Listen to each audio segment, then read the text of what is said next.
नमस्कार, आप देख रहे हैं वॉइस ऑफ हाउस और मैं हूं आपके साथ ज्योतिका। आइए रुक करते हैं खबर की ओर। शिवसेना नेता आनंद दुबे ने कहा, आज मुंबई में दो रैलियां हैं, एक नकली और एक असली शिवसेना की। असली शिवसेना की रैली हर साल की तरह शिव तीर्थ पर है। इसमें महाराष्ट्र के साथ साथ देश के अलग अलग हिस्सों से शिव सैनिक आते हैं। उद्धव ठाकरे को यह परंपरा बाला साहेब ठाकरे से विरासत में मिली है। उद्धव ठाकरे की तुलना किसी दूसरे शिव सैनिक या नकली शिवसेना वालों से नहीं की जा सकती, क्योंकि उद्धव ठाकरे ने महाराष्ट्र की अस्मिता और सम्मान के लिए काम किया है। दूसरे लोगों ने महाराष्ट्र की पीठ में छुरा घोंपा है। दोनों में कोई तुलना नहीं हो सकती। चुनाव के बाद नकली शिवसेना का नामो निशान नहीं रहेगा। एक ही शिवसेना रहेगी। दो कल थी और कल भी रहेगी, और शिवसेना की दशहरा रैली शिव तीर्थ पर ही होगी। और देखिए, आज मुंबई में दो रैली है, एक असली शिवसेना की और एक नकली शिवसेना की। जो असली शिवसेना की रैली है वो शिव तीर्थ पर है। हर साल की परंपरा की तरह है। उद्धव बाला साहब ठाकरे जी को सुनने के लिए महाराष्ट्र के साथ साथ देश के भी अलग अलग राज्यों से शिवसैनिक आते हैं। उद्धव बाला साहब ठाकरे जी ने यह परंपरा या विरासत आदरणीय बाला साहब ठाकरे जी से ली है।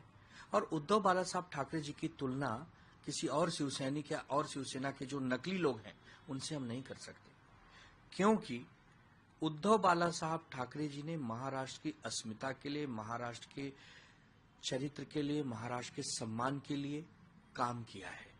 दूसरे लोगों ने महाराष्ट्र के पीठ पे छुरा भोगा है, दिल्ली के महाशक्तियों के पीछे पिछलग्गू बने हैं, उनके गुलामी की है। तो दोनों की कोई तुलना नहीं हो सकती। और उद्धव बाला साहब ठाकरे जी और एकनाथ शिंदे की जो शिवसेना है, बस महीने दो महीने का ही अंतर है। ये चुनाव के बाद नकली शिवसेना का कहीं अता पता नहीं चलने वाला। एक ही शिवसेना रहेगी, जो है कल भी वही रहेगी, और शिवसेना की दशहरा रैली हमेशा शिव तीर्थ पर ही होगी। आप इसी से अंदाजा लगाइए कि जिसकी रैली शिव तीर्थ पर पिछले कई वर्षों से हो रही है और हो रही है और होगी, वही असली है। यही बात खत्म हो गई असली नकली का। आजाद मैदान में जो एकनाथ शिंदे की कथित शिवसेना की रैली हो रही है, उसमें भी बहुत बड़ा विवाद है, क्योंकि पिछले कई वर्षों से वहां रामलीला का आयोजन होता रहा है।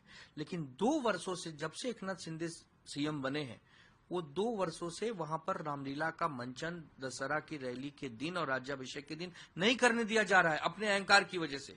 क्यों भाई?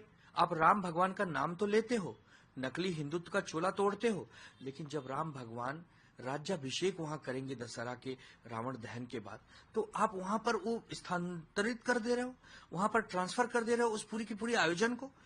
जब आप राम भगवान के राज्याभिषेक के विरोधी हो, तो कैसे उम्मीद करें कि आप राम राज्य लाने वाले हो? कदापि हो नहीं सकता।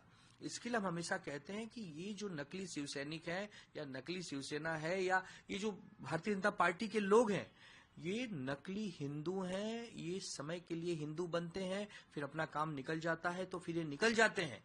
ये करोड़ों हिंदुओं के आस्था के प्रतीक श्री राम भगवान के राज्याभिषेक और रावण के दहन के कार्यक्रम को अगर ये लोग स्थानांतरित कर देते हैं एक जगह से दूसरी जगह अपने व्यक्तिगत, अपनी राजनीतिक लाभ के लिए, तो इनसे ज्यादा और उम्मीद आप कुछ कर नहीं सकते। इस खबर में बस इतना ही। बने रहिए वॉइस ऑफ हाउस के साथ।